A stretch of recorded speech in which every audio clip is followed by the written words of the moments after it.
It's summer, summer, summertime, which means that Coffee with Yvonne is on summer hiatus. But don't worry, I pulled some Coffee with Yvonne episodes from our archive. We have an archive, y'all, to keep you entertained all summer long. That means interviews from creatives and entrepreneurs who are changing the game in their industry, or marketing magic episodes you may have missed. But don't worry, I put them back up on your timeline so you can stay up to date on all the things happening in the marketing and creative space. Coffee with Yvonne will return this fall after I finish being outside. After I finish being outside. I cannot wait to chat with you soon for the new season of Coffee with Yvonne. Okay, bye. She lives on social media. TikTok is her favorite. Love it. Even to the point, Jess, when we go somewhere, she's like, so will there be a TikTok for this? And I'm like, maybe. She's like, okay. And then a day or so later, she's like, so where's the content? I'm like, man, it's not even 24 hours. Can I rest for a second? That is so cute. So, yeah, she's into TikTok. And I know I mentioned coming to where you are to go back to Europe again. And she was like, are you going to go see Jess? And I was like, I mean, she's not busy. We can always do lunch. She's like, oh. Because that was a hint for her, Jess. She was like, yeah. Okay. I'm like, you probably want to go, don't you?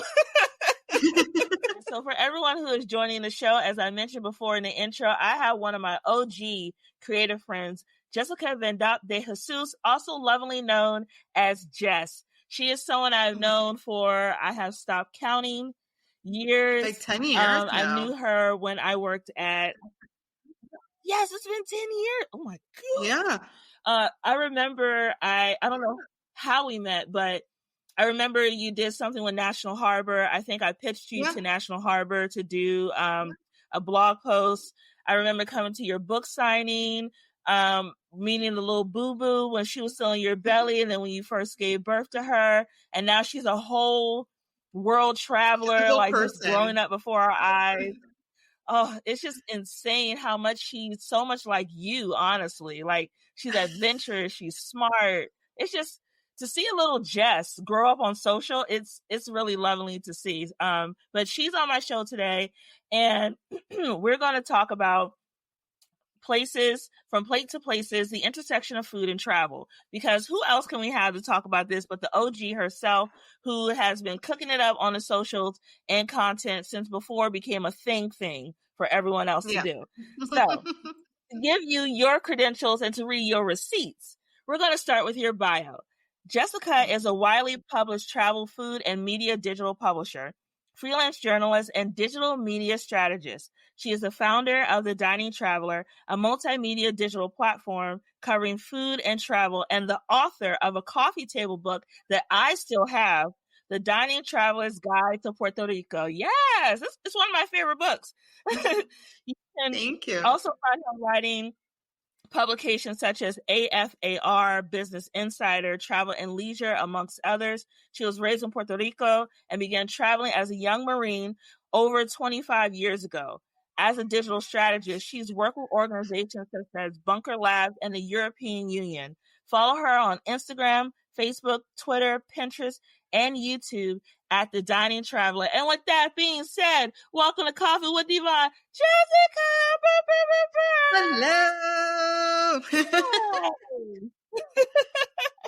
Oh, I just had to say, Jess, just following your journey has been such a pleasure. Like, you writing a book, I know how much work that took because you shared that journey on social media, but you being a woman of color and the glass ceilings you've broken in the content creator space, I admire you for your work and your tenacity. So I just wanted to share that with you.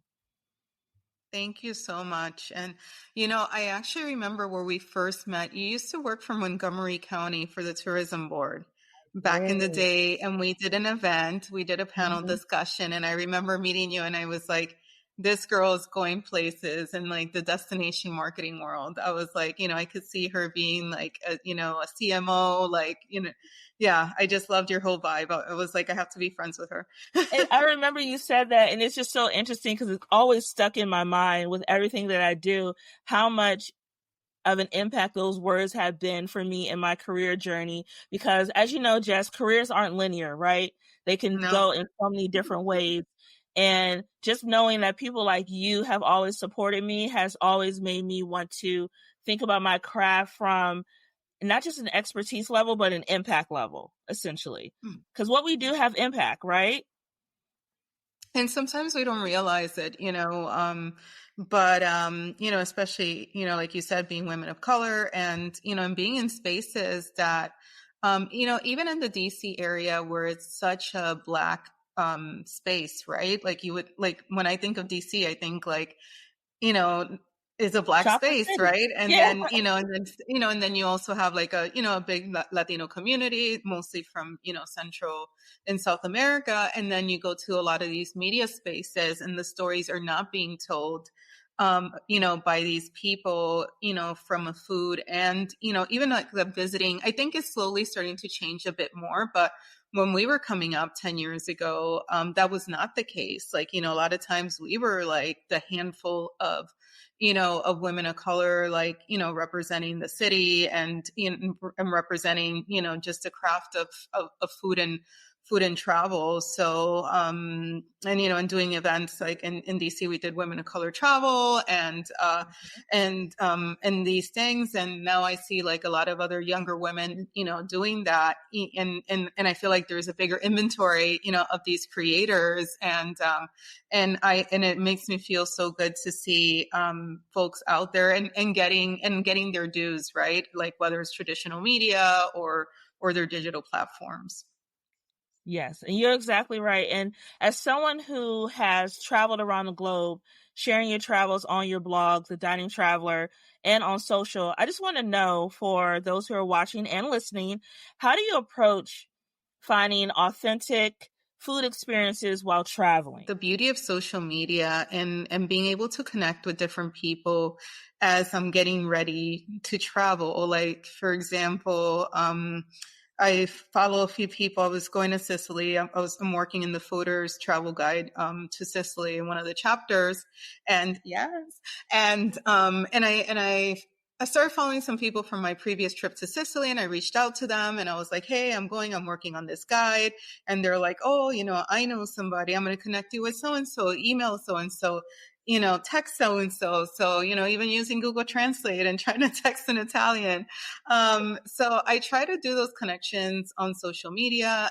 When I'm in the destination, I love asking like the front desk person at the hotel. And I'm like, don't tell me what, you're being paid to say, like, where do you like to have drinks after work? Or sometimes I'm at a restaurant and I'll ask the waiter or server, hey, where do you guys go? Like, I always like to ask just random people, if that conversation is being, established. And I have to say, like, I found some amazing places. Like, I was in Santorini with Carla a few years ago, and we asked the servers, like, where should we go? And he's like, there's this on the other side of the island. It's not as touristy, but there's a vibe. And we went there and we're like, oh, there is a vibe here. So not being afraid to ask people, hey, where do you guys eat? And that's something I think from watching you on social, I've leaned into when I travel. Like, I do, of course, the top recommendations, but then when I get there, I start asking, like, talking to people. And that's where you find that hole in the wall food spot that has the best insert item on the menu, or you find an undiscovered shop on like a street while you're just wandering. Like, it's a beauty to wander. Of course, just keeping safety top of mind, but wandering in the cities where you're visiting builds those authentic experiences. And then when people try to mimic that gesture, like, well, I wasn't able to do that on my travels. And I'm like, did you talk to people or did you just leave and like try to figure it out? Because those are the people who hold the key to the city. It's the locals, not always recommendations on like a hotel list. Absolutely. And I think also, because when you go to like TripAdvisor, for example, I think in terms obviously of tourist attractions, they have a great list because those obviously locals are not going. I don't go to the Grand Place every week. You know what I'm saying? Like, I mean, and I literally live like half an hour walking from it, but I'm like, I have a job. I don't go there all the time. But, but then like the top restaurants at TripAdvisor are going to come from tourists, right? Like they're not coming from from locals. So, I love Google Maps as a resource, in terms of like restaurants and stuff, like just like what restaurants are around, what are people commenting on it. And Mm-hmm. definitely, like, for example, I've been living in Brussels on and off for almost 10 years. And I always tell people like, in the city center, the Grand Place, beautiful, you should go there. But I would say like 80% of the restaurants around that area are trash. Like, within a half a mile radius, like they all suck. I'm sorry. I mean, like there's like some new things that are popping up, but yeah, it's not, there's a bazillion of tourists. Even if you walk, let's say 20 minutes outside of that city center, you're going to find like more authentic dining experiences. So, so I would just say like, one thing that I've actually started to do is when I travel, also using Google Translate and finding the local publications. So Mm-hmm. there's, for example, in Brussels, there is a publication that's actually in Dutch, which I barely speak. My husband is Dutch, but it's called Bruce, and it's like a Washington City paper, like that vibe. It's like, I feel Mm-hmm. like it's like my answer to Washington City paper, kind of like alternative. And they have some great recommendations. And like now when I travel, I'm like, oh, okay. Like when I was going to Sicily, I would do Google Translate, and it's like, oh, like restaurants. But I would type it in Italian because it would give me a completely different, Oh. set of like places like to eat than something that's in English, and just like a different, and then all the articles, you can just translate them. Like if you have Chrome, you can immediately translate them to English. So it's just like a little tip that I've started to do like in the last like few years. I like that. I'm going to hold on to that because for some reason I feel just drawn to Europe so much. I just love it. And I need to expand my countries. We've already talked about, me Mhm. possibly coming to Brussels and going to other places. But thinking about food too, everyone has like their destination city or country for food. But you being the expert that you are an expert. What what destinations, lesser known destinations, do you think deserve recognition for like their culinary heritage? What are like your top five? So for me, like in terms of European cuisine, Belgium, I think that, obviously, France, especially Paris Paris has some fantastic food. I'm not going to take that away from them. But, Brussels and Belgium, as in the general has such a rich, culinary tradition. And I feel like it brings a lot of like, French influences, German, like, and they make it their own. And also like they're a country that has a lot of its own produce. So they produce their own cheese, like they produce their own butter, that has like they're like protected by the European Union. They have chickens, like hens that are like different varietals of hens that are like, protected by by like it's called a denomination of origin, like so you can Yeah. only say it's that name if it's from that area.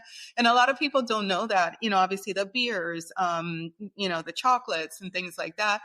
And but beyond like people know beers and chocolates, but then there's this like a whole subset of ingredients that the Belgians produce, like really great meats, steaks. So I think that Belgium for me, like every day I'm like learning something new in terms of the the culinary. That's so for me that is one. Not because I'm being biased, but I feel like Puerto Rico in terms of Latin food. I feel like Mexico gets a lot of love, Peru gets a lot of love, but for me, I mean, obviously being Puerto Rican, I feel like now more and more it's becoming a thing with Puerto Rican food, but I definitely feel like there's still room for for more love. And I think also like I spent when I was in the military, I spent a lot of time in West Africa, like in Senegal and Ghana specifically, and I really enjoyed Ghanaian food. And I know obviously in the DC area, there's, several spots that serve Ghanaian food and West African food. So those are flavors that I actually want to like dive a little bit deeper on and learn how to make. Um, what else? I mean, like, I think a lot of them are, more regional. So, I mean, I think Italy, a lot of people think just Italian food is pasta, but because I've been spending a lot of time in Sicily, I've really like specifically Sicilian food. I'm really into. They just have really fresh produce, and they do so much with so little. Like, I mean, like they will have this perfect tuna steak. So in the summers, it's like swordfish season, and everything is super seasonal. The eggplant. Yeah, like if you love like fresh fish and produce, like that's definitely a place. Let me see what other place. I mean, I was stationed in Okinawa back in the day, and again, because people always think Japan, Tokyo, but Okinawa is a city, an island south of the mainland Japan, and it traded between China and Japan for many years. So like you'll see like some of those noodle dishes that are like more Chinese, but then, you know, you also have like some fresh fish. And so it's like a place, and I think it was like the first place I lived abroad, like that was super foreign to me. So it'll always be near and dear to my heart. I really would love to go back. So I think, yeah, for me, those are my like underrated, food destinations. You know, the fact that you name countries that are on my list, because Ghana is on my list. One of my friends, I call my little sister in the industry, her family's from Ghana. And I always tell her, I ever go to Ghana, I'm going with you and your family during Dete December, because that's the only way like to go. and also too, Japan is another country that is on my list as well. I've heard they have like the food there, I heard is amazing. I also heard, Jess, that they have, on a different topic, great vintage shopping. And I would love to do that over there, to like really dive into the culture, but also the fashion culture in that country. And then finally, Puerto Rico. You are telling the truth, because when I went to Puerto Rico a couple of years ago, some of the best food I've ever had was in Puerto Rico.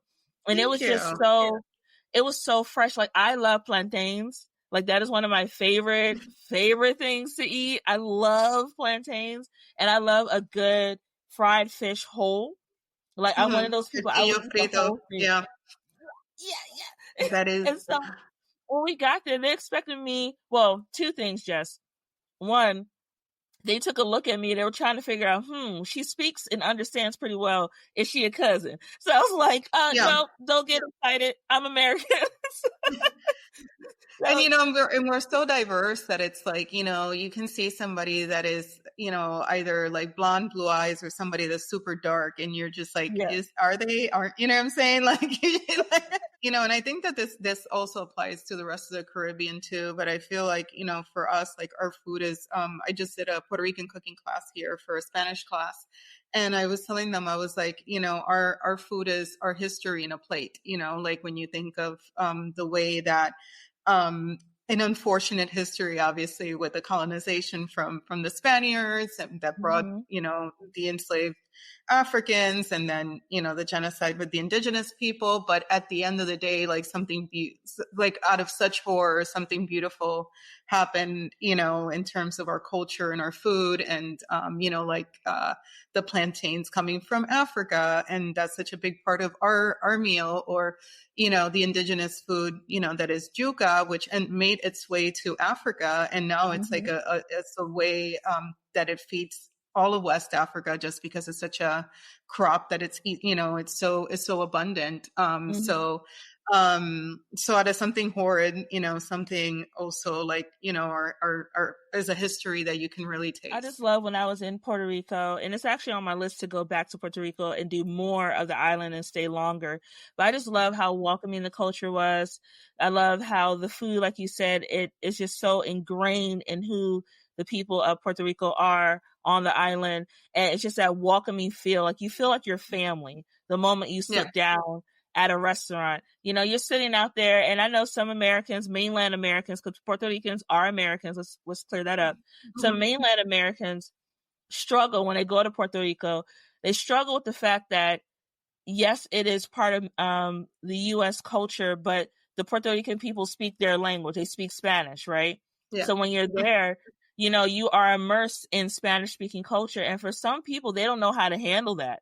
They're like, no, I need someone to speak English to me. I'm thinking, hey, be respectful in the fact that when you're on this island, yes, they are considered U.S. citizens, but you are now immersed in their world, in their culture. Exactly. Be respectful of that. So don't go there looking for McDonald's in every corner. Try something different, try some other foods outside of what you're comfortable doing. That's just been my experience traveling to Puerto Rico and really abroad, is being open to trying different dishes and not shutting things down because it doesn't look familiar to me. Because Exactly. in that unfamiliarity, Jess, I have discovered foods I would have never thought I would like. I like escargot. I Yeah. love escargot. Very good. I could eat that on like a nice toasted bread and just, have that all day long. I love plantains. I love jollof rice when it's not too spicy, because each country makes theirs different. And you will Yes. be humbled over someone's jollof rice so fast because of how spicy it is. And then another thing I'm learning how to do is I love eating fresh fruits in different countries. And I know that sounds strange, but It when just tastes different. yes, It yes. tastes like whenever I went to Colombia, and I have to say, like, that was like the highlight of my trip. Like every morning for breakfast at the hotel, they had this like fresh fruit and in the in the buffet, and you're just like, yes, like this just does not taste the same than the US of A. Like, no. Like having a banana, I was like, it's just a banana. Yes, I bit into a banana when I was in, I think it was Italy. We were just walking one morning before I went to go get some coffee. I said, I'll just have a banana. Just, I bit into that banana. I went, I shook my head. But it's just, I think food really connects people. But when it comes to like, my friends now who have kids, and now my friends with kids are starting to travel, right?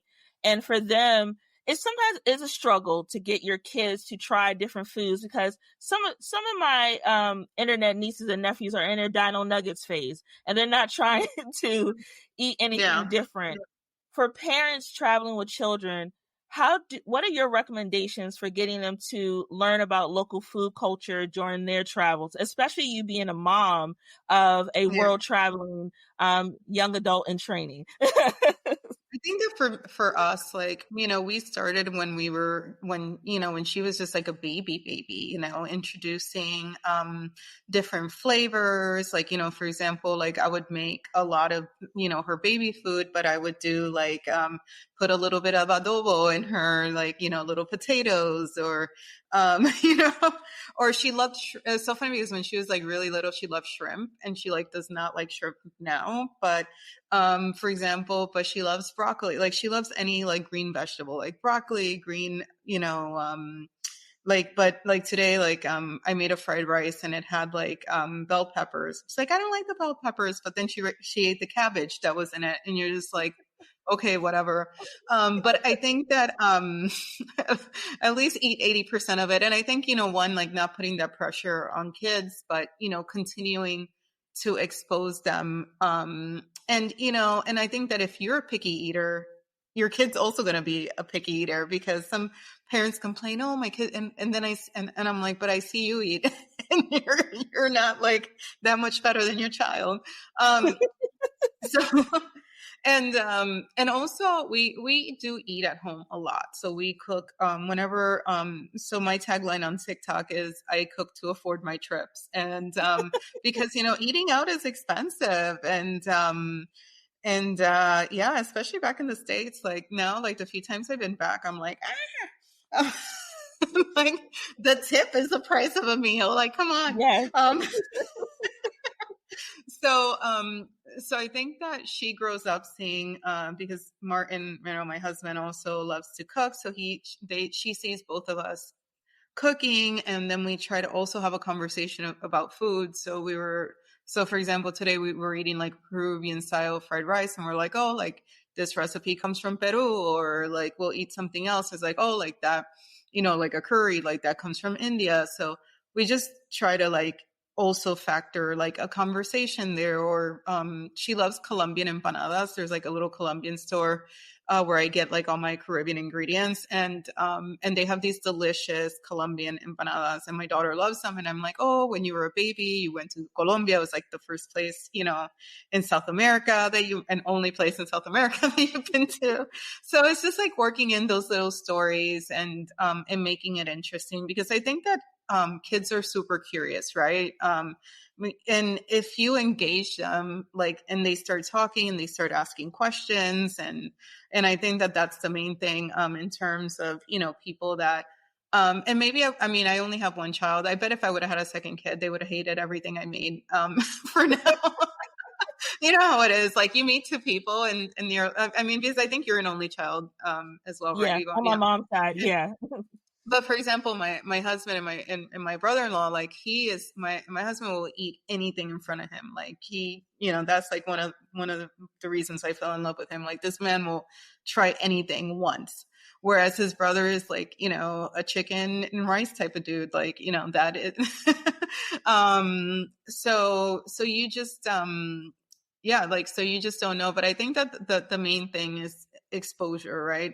Exposing. And also, I don't shun, like, if she tries something and she's like, oh, I don't like it. I'm like, okay, like, but at least you tried it. And then like and there's been times that she hasn't liked something, and then she'll see it again and she's like, oh, okay, like, now let me give it a try. And then she likes it. So I think that most of it is exposure. And, and secondly, like, traveling with kids. I remember when I was pregnant with my daughter, and I was having this conversation with my cousins, and he doesn't travel internationally, but what he does he follows like college football, like all around the States. And, but when his daughter was born, he was like, I would just put her in the car and we would go like on, she was like a baby, and we would go like on these 10-hour car rides following these games. And he was like, it was really uncomfortable at first, but then you get used to it. And then, and I think that, yeah, like, when you're like that first flight, second flight with a baby, and you're carrying all this shit with you, and you're just, or a road trip, and you're like, oh my God, I have to change the baby. But then you break through that discomfort. And I have to say, like, my daughter, like, now that she's 8, she's such a great traveler. And I also tell her, I'm like, listen, because she'll start like bringing all this stuff, and I'm like, you're gonna have to carry that. Like, I'm not carrying your stuff for you.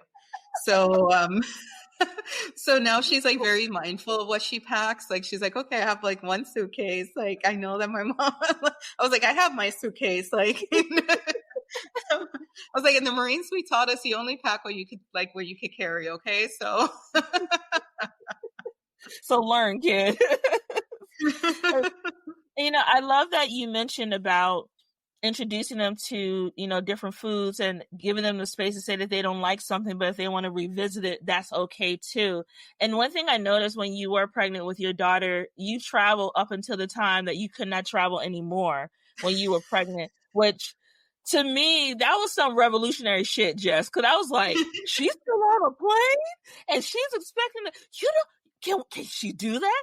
And yes, you can. And you did a post, I can't remember what platform, but you broke down how you travel safely while pregnant. You made sure that you had access to doctors. You made sure that you had all your medical things with you. So in case you had to go somewhere, everything was already laid out with information about your charts, et cetera, et cetera. And that was inspiring as hell. You just don't realize that, because a lot of women, that's the claim. I'm going to say, from a personal perspective, as a woman, when women enter that space of pregnancy, it's seen as so delicate that if you do anything outside of staying at home and nesting and, looking up baby clothes, you're looked at as a crazy lady in the street. Like, if we invested more in travel and experiences than in things, I think we would be better off as a society in how we raise our children, whether we're part of the children's village or their core family unit. Because what I am noticing is, even though I've traveled later in my adult age, I didn't go on my first international trip till I was 21. Like, I went to high school in Rochester, so I was like, that doesn't count. Going to Canada. Especially back in the day, like, where you didn't need a passport to go, like, Yeah. And it's like, but I think for me, if my mom, we were in our household, it was me and mom. So we were like middle class on one salary. And back then, being raised as a kid in the 90s, there were no deals and offers essentially for families of No. two. It was always for families of four. So even then, just from an inclusivity standpoint, we were excluded from the conversation in terms of travel. So now that's why you see me on social traveling with my mom, because now there are a lot more options for us to travel as a family of two. And one thing I do want to do when my nieces get older is start traveling with them and bringing with me abroad so they can experience life outside of their American bubble. Because I want them to be similar to how you're raising your daughter, good people who have a wider cultural lens outside of what's being expressed to them through these social and digital channels. So I just want to share that with you. I really admire how you have introduced culture and food, and also tolerance through your content and through how you're raising your daughter in this global society. So claps to you, Mom. Claps to you. Thank you. You're welcome. Yeah, I think it was wild. Like, when I was pregnant, I traveled so much, because I was like, well, I don't know what it's going to be like with a baby. Am I going to be able to travel? So I was like, oh my God, I need to get all this content out before, because, at that time, I was already doing this full time. So I was like, okay, like, what can I and I was still in the reserves in the Marine Corps. So I was in Japan working for 6 weeks with the Marines in uniform. So I was like shopping for baby clothes in Japan. The cutest things. But I love buying onesies. I'm like, none of my friends have like babies. I was like, every time I see a onesie, I'm just like obsessed with them. But yeah, like, I think that also we have to demystify, like this whole, like, and I mean, and everybody's pregnancy is different. Like, I'll be honest, like, did I love being pregnant? No. But did I have a healthy pregnancy for the most part? Yes. Like, towards the end, I had a bit of high blood pressure. And, and I was almost 38 when I had my daughter. So, that was a factor too. But I do think I'm like, women, especially in the US, like, we got to work until we get birth. So, it's not any different than going to the office or going to your place of employment. Obviously, you get on a plane and having those conversations. I would always have, when I went with my appointments, I would, my doctor knew what I did for a living, and we had these conversations. And once my blood pressure started going up, like around 36, 30, because he was like, you could travel up to 30, I think it was like 36 weeks. And around 35 weeks, I started to get a little bit of high blood pressure. And he was like, yeah, I would, and I had a trip planned to Toronto, I remember. And he was like, I would feel more comfortable if you don't go on that trip. And I sat that one out towards the end. But I was going to events. Like, the night before I gave birth, I was at an event in DC. And I remember, like, the PR girl almost looked at me in disgust, like, what is this pregnant chick doing here? Like, it was what was it, at Mikado? Like, I just remember she, like, looked at me like horror eyes, like, what is this big pregnant woman doing at this party? Like, I was like, well, y'all invited me. And the baby's hungry. Yep. I was looking fabulous too. But and also it's interesting because when talking again about traveling and discomfort and raising also a daughter in a city, and Brussels is interesting because it's a city that has 180 nationalities represented in the city. So it is so international. You hear a bazillion languages. Like, today at dinner, we were having this conversation about, Christmas, and like, and it does have, like, I would say a big group of immigrants come from Northern Africa, and they're Muslim. And, we were having this conversation. We're like, not everybody celebrates Christmas, and she was like, oh, what are their celebrations? So I was like, well, they have Ramadan, and at the end they have the Eid, which is like, almost kind of like, not like Christmas, but I mean, the level of celebration is similar. too. So, so I think it's like, you see different people, and it also sparks a conversation, right? Like, why does that person say that? Or why does that person not celebrate this? So, I like having, those conversations, with her. And she's also super curious. So she'll like, for example, like, why do some people don't celebrate Christmas? And you're like, oh, okay, here we go. But at the same time, or sometimes, like she'll challenge me and I'm like, oh my, I don't know that. Like, let me figure out how, like, this came to be, or, How to but answer it's, all these questions. yeah. Thank God for Google. I don't know what parents were doing back in the day. Like, my mom was just probably like lying to me. Like, Yeah, that's essentially what they did. They made up a lot of stuff, which yeah. thinking about it. But in changing gears a bit, if we go back to your impact as a food blogger and a content creator, I know we talked about this a little bit earlier in the interview, but what is your thoughts about how content creators and food bloggers have played a role in shaping travel and dining trends? Because a lot of times, Jess, we wouldn't know where to eat or what to do or where to go without the impact of food bloggers and content creators. So share a bit of your thoughts around that. What are your ideas? So I think that for me, social media has been revolutionary in a way that it democratized food media, and since we can get a little spicy today, for example, Eater just released this like hate story. I don't know if you saw, like, Meghan Markle has like a new cooking show right on Netflix, and she's and this woman, um, um, wrote an article like, I saw like Meghan Markle's trailer and I'm bored already, and Eater obviously is a big, big food publication. And I have to say I was a bit disappointed because Eater DC does some great stories. But this was like came from Eater, um, Global. but then you have this monopoly that food media has. It's very cliquey, and they only write about the chefs that they like, and um, they kind of like nitpick and choose, obviously, and it comes from a certain lens. I think it's now starting to diversify a bit more, but it's still very, I would say, still very white, like that food media world.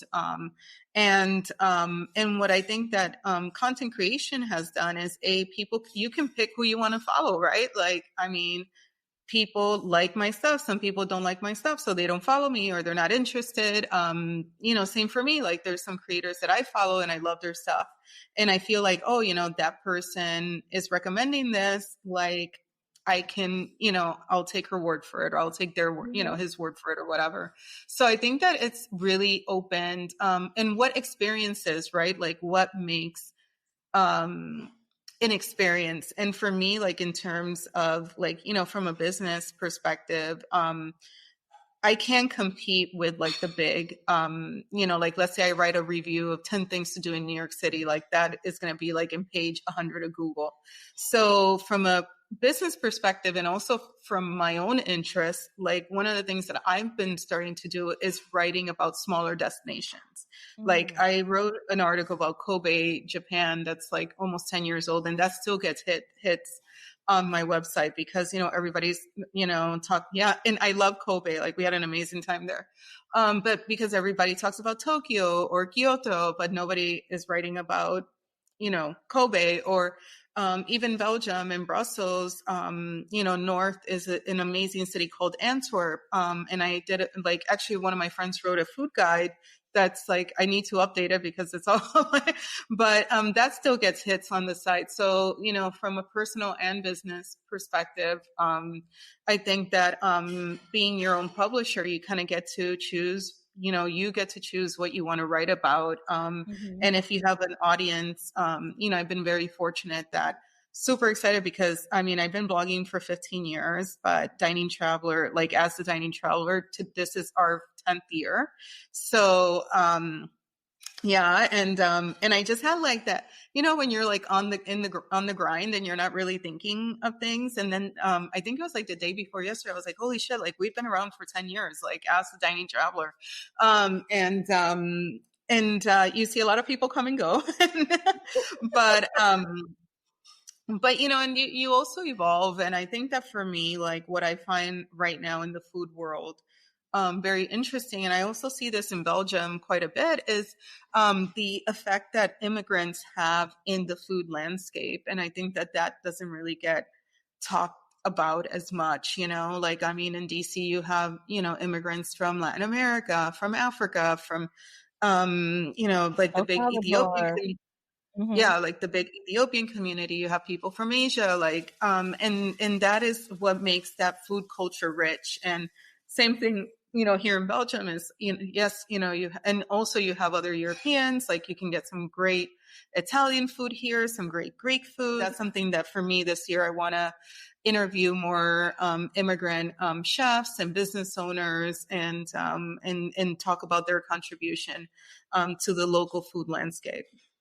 Yeah, and I love that you mentioned the impact of immigrant culture, because without diving too much into it, we know a new administration is about to enter the White House.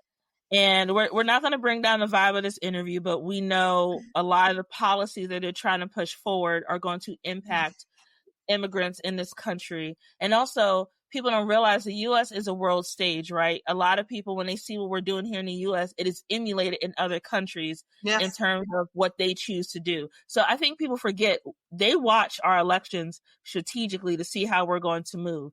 I appreciate you saying that, because as someone who grew up with a diverse background and understands the impact of immigrants in this country, it just makes me so sad for people to think that their favorite foods or their favorite restaurant that they go to, that's not part of the American thread of the bigger blanket of who we are as a culture. And taking that away essentially takes away the overall American experience, which is diversity, which is inclusion. In the food and cultural space. And it's interesting that you say, like, you know, how other countries, you know, tend to emulate. And you know, and one thing that, like, living abroad, you know, living especially like in Belgium, has taught me that, you know, I think that obviously the States has a long way to go. But I think that also we, especially as women of color, have some privileges that even here women of color don't have, you know, especially those that come from, because even if like you're a Hispanic or Black person that is a US citizen, like we're still in a, like they don't see us, obviously they see us. It's interesting because sometimes I get treated a certain way and then I open my mouth and they're like, oh, she's okay, she's American. You know what I'm saying? Like there's this, oh, I know then what you're somebody, talking about. Yeah. yeah, and I think it's a bit dangerous. Like sometimes when you see content creators and they're like, oh, you know, I feel safer here than I do in the States, as you know, as a Black person, as a Hispanic person. But we also need to have those conversations. You know, like when I speak to people, like there's a big Congolese population here, and I've spoken to folks that, you know, come from that background, and the way they're treated are people like Moroccans or people that, you know, come from those different backgrounds, and how they're treated. It's very different than me being a brown person but opening my mouth, and you know, obviously they hear my accent and they know I'm a US citizen. Yeah. And you're actually right, because I did read a think piece about that, about how there's a thought process that Black Americans or people of color coming from America to visit Europe, they already hold us at a higher esteem because it took money for us to get over to their country. So they're like, oh, you already have means to be here. Let me treat you differently than I would someone who is an immigrant from like a North African country or just an African country in general, or another Latin American country who has moved abroad.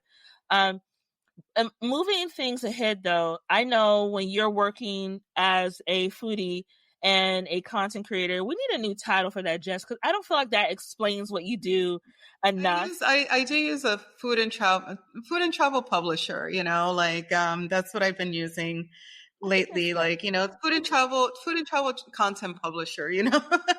Yes, I think that's a lot better, because I just don't like blogger for certain people who are really about their shit, like, and you are.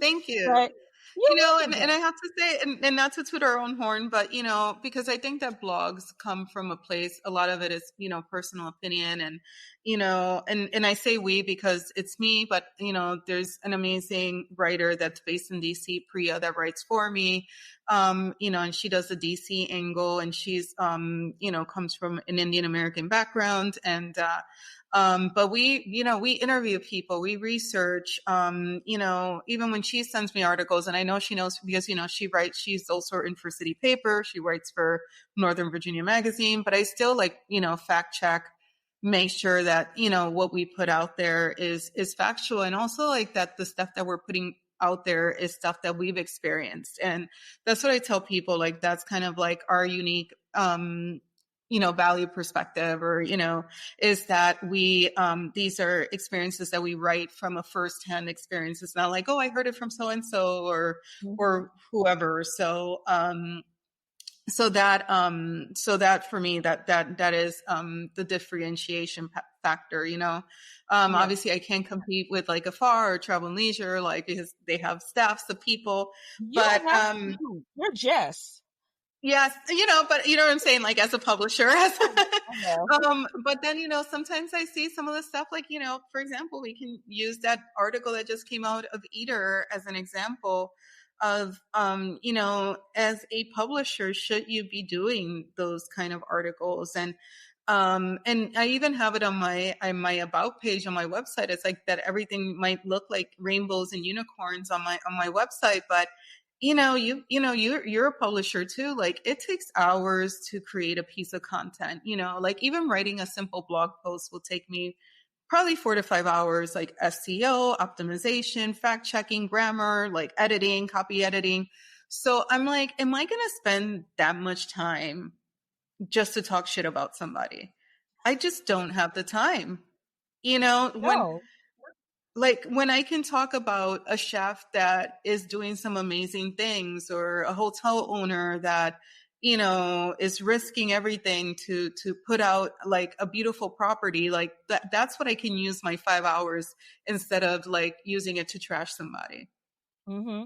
And I agree with you on that because there is responsibility on these platforms. And I think, especially as the social space has expanded, it's kind of becoming lost in terms of how people choose to be responsible with how they're using their platforms. People, in my opinion, are looking more for viral moments instead of viral moments of impact.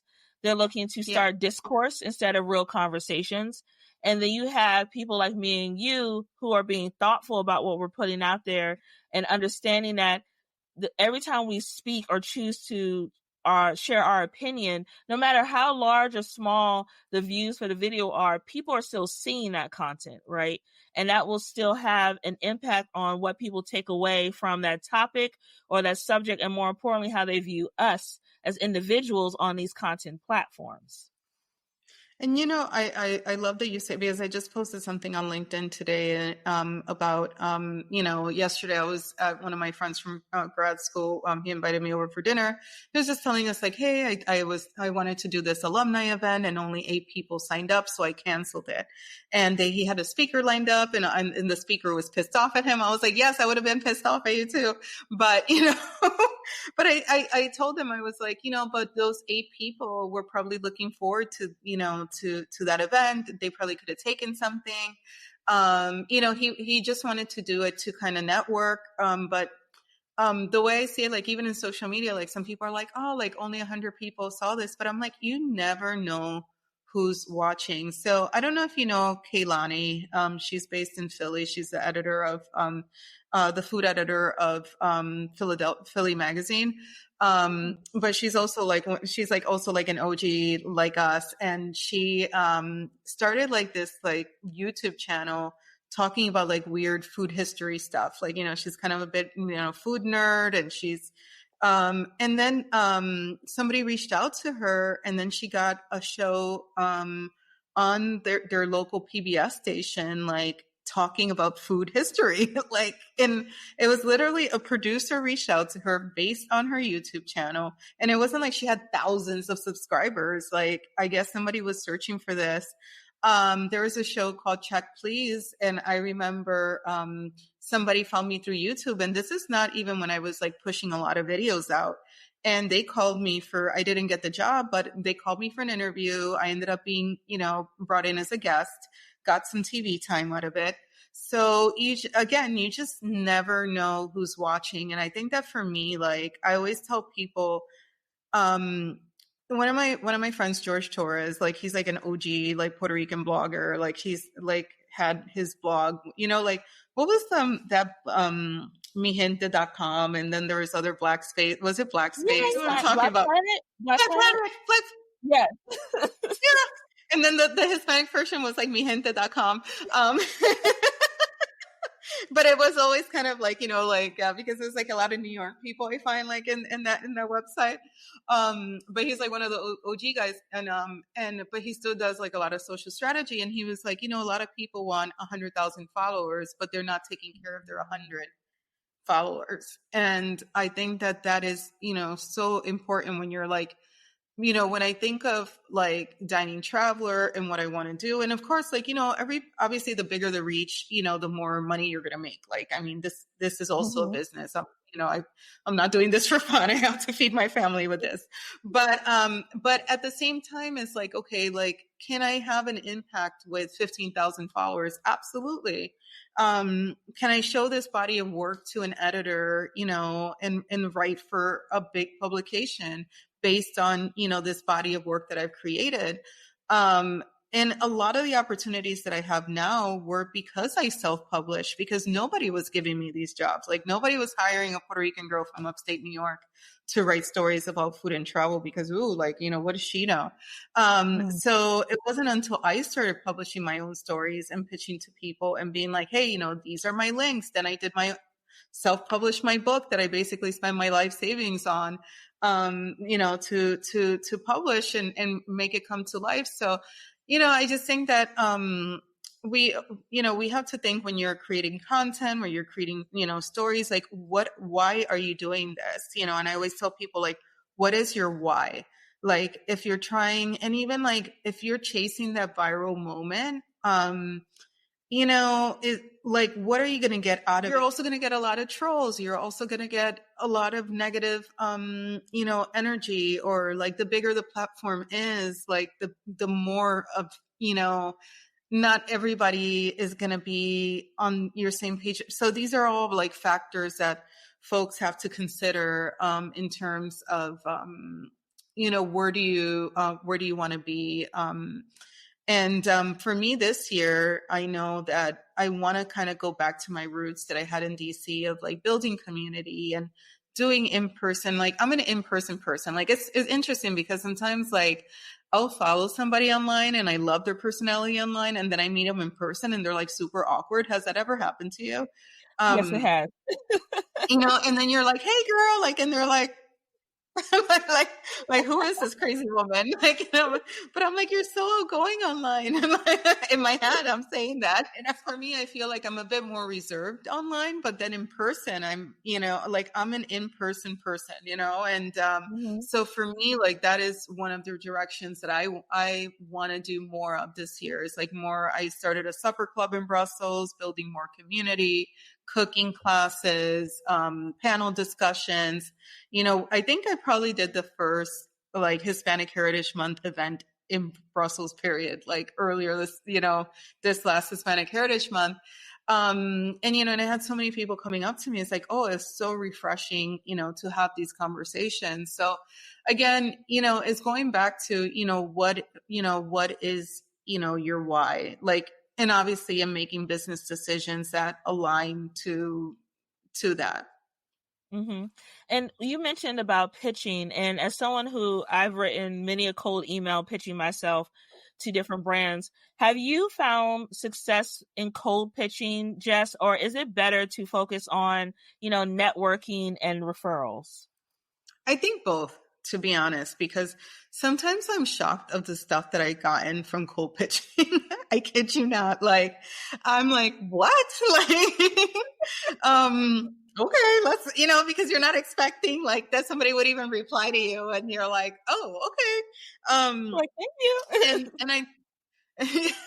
And I think that for me, one of the things I always recommend to people, like, use LinkedIn, because everybody's sliding in people's DMs on Instagram, maybe TikTok, but um like LinkedIn, like, get that premium membership, and and you can just reach so many people that you would not be able to reach. You can cut through a lot of that noise, and they know that you're a serious person, like, when you're using LinkedIn. But and also, one thing that I noticed, and I was doing entrepreneurship workshops with an organization called Bunker Labs, for veterans. And I would tell people, I'm like, when you pitch, like, because I used to do this back in the day, I would send something and never hear anything back. And then as I started to grow, like, people would pitch me things, and then I would get so busy, or I would get so many emails, that I would forget. I'm like, oh, that sounds like a great story idea, but then I would forget about it, or I would get. So I always tell people, I'm like, use the rules of three. And if you want something really bad, keep on emailing until that person tells you, stop emailing me. Like, and I put a little reminder. So, like, every 2 weeks, I'm like, hey, I just want to, I'm back on the top of your email. I have a little spreadsheet, and I'm like, okay, I pitched on this date, that date. But I think it's important too, because how else are you going to meet these people? If you're not, if you're not pitching. Obviously, conferences are really important, especially in the food and travel space. Going to conferences, I think that and not only, like, networking with people with decisions, whether they're editors or PR people, but also networking within your peers, because I've referred a lot of people work, and vice versa. And sometimes, like, I'll get a editor's alert, oh, I'm looking for a story in X, Y, and Z, and then somebody, so, I'm like, oh, I can't do it, but let me just forward it to somebody that I know that they've been to that destination. So, it goes also, peers and decision makers, and just, being able to have kind of your tribe in your industry where you help each other out. And that's so smart, because I think Issa Rae, one of my favorite creators who literally started from the bottom, now we're here, mentioned that She started as a blogger. She really did. Like, she legit is an example of resilience in the content creator space and building your own path. I just love her. And also just Kev on stage. I don't know if you know of him. I love him. Love him. Yeah. Okay. Love him. Love his wife. I love everybody in the family. She mentioned during an interview that people make the mistake all the time of just wanting to go beeline to the directors and, CMOs, etc., instead of networking across, right? Instead of skipping over the assistant, connect with the assistant, connect with the coordinator, the junior manager, whomever, because they're in that position today. They won't be there tomorrow. But if you're building a real community, those same people who are starting out on the ground, just like you, are going to be your network of people when they get up to their level, will remember you when those opportunities come about. So I always keep that in mind, because I think about how, like, me and you have evolved in our professional spaces. And when in my creative circle, I'm always trying to think of ways to work people into projects that I'm working on in my full-time role, to get them additional monetary compensation for their work and get them fair pay for what they should be doing. A lot of times, Jess, and I hope my SVP is not listening to this, but when it comes time for a contract and I'm like, hey, what's your rate? They're like, this much. I'm like, okay. And they're like, I got an email and it said this much. Is that a mistake? No. And they're like, who told them to pay me that much? I did. I said your rate was this. I added an extra 30 to 40% to what your rate was, because you were undervaluing yourself. So essentially, just me being in the positions that I have been in, I always look to protect my fellow creative of color, because a lot of times we are just happy to be in the room. And when we're happy to be in the room, sometimes we just take any offer and we're not negotiating properly. And we're doing a lot more work than the content creator who is getting paid 10 plus 20,000 for the same work that we're doing to get paid only 2. You know what I mean? Yeah. What I tell people, I'm like, give yourself a number and don't deviate from that number. So if somebody says, oh, there's X, Y, and Z, and we're going to, we're only offering this amount. I'm just be like, no, thank you. And amazingly, like 50% of the time people will come back and be like, oh, okay, like we found the other budget and we'll pay you that. Or if they're like, no, we can't do it, then I'm like, oh, okay, well, if your rate goes up, like, let me know. And I feel because before, like in the beginning, I would take whatever I could get, because again, it's a business, you're starting off.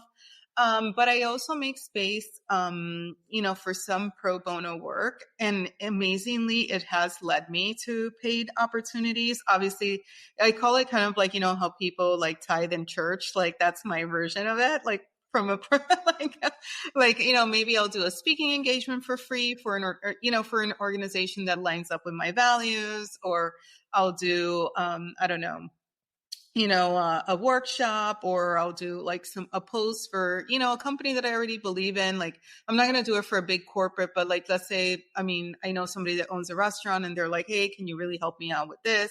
I'll be like, sure, I'll help you out. Like, I always try to like wiggle in some pro bono, work, to kind of just like pay it forward. And again, like you were saying, you just never know where people are. Where people are going to end up, and again, I love these human connections, not because, it's great to network, it's great to know people or whatever, but at the same time, like I've seen so many people grow that like started with me and have like surpassed, where I'm at, but I still have that connection with that person. But it's so cool to watch. And that's, you just don't know where people are going to end up, and I think that that's why, kindness and being respectful, to other people, it's really important. And I think that's a great way for us to end the interview, because you've given so much great insight about your work, about, insights for those who are looking to get into the creative space and things like that. And I really do appreciate your time. Now, before we end the actual show, I do have some quick fire questions for you, if you are down. Yes, of course. You down for it? Okay, great. All right. Yeah. So these are top of the dome. It does not have to be a perfect answer. It's just what you think of when it comes to your mind first. Okay. In your opinion, Jess, who is the best rapper or singer of all time? For me, in Spanish, Marc Anthony. And a rapper, because it just reminds me of my youth, Little Kim. Like, I was listening to her the other day and I'm like, yes, Little Kim had to walk so Cardi could fly, So make him run. Oh, the Little Kim days were a time on the internet. But she still is that girl. Like, people still to this day know this means Little Kim. Yeah. Pity of all the surgery, but she was that girl. Like, nobody could touch her back in the day.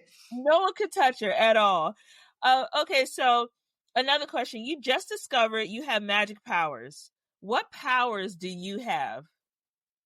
Speaking any language in the world. Oh, I like that one.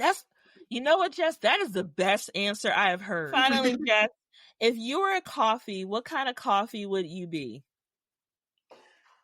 A cappuccino, strong yet frothy. I like that. And it's also, cappuccino is also considered one of those international coffee drinks. So no matter where you are, you'll be fancy with the cup and, all the things. It's like a shot of espresso, so it's still strong, but then you add milk, to kind of soften it a bit. And I feel like there's a part of me that's, can be very strong, very, but then there's a frothy side. So, cappuccino. I love that. Well, thank you so much, Jess, for joining me for coffee. I really appreciate it. I know my mom's going to love this episode because you're one of her favorite content creators. And I am so serious. I'm going to call her after we finish to put a bug in her ear. Mom, we might be going to Brussels this year. Like, yes. I would love to see you here. Coffee with Yvonne is produced and edited by Yvonne Pearson. Coffee with Yvonne is created by Pink Dollhouse Marketing. You can catch the latest episodes by subscribing to Apple Podcasts or wherever you get your podcasts.